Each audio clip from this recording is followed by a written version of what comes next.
ल अब बर्थडेको दिन आज बुढालाई गिफ्ट पनि दिन पर्यो पता गयो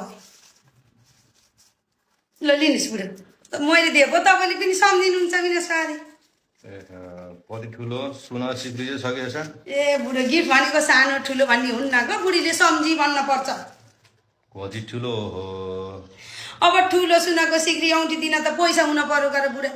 अब तपाईँको पैसा मेरो पैसा तपाईँको होइन पैसा अब के गर्ने त बुढो तपाईँले अब दिनदिनै यो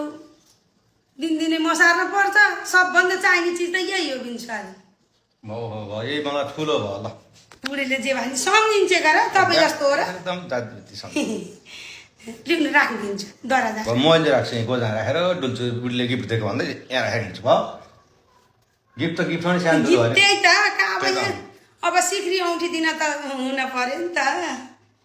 के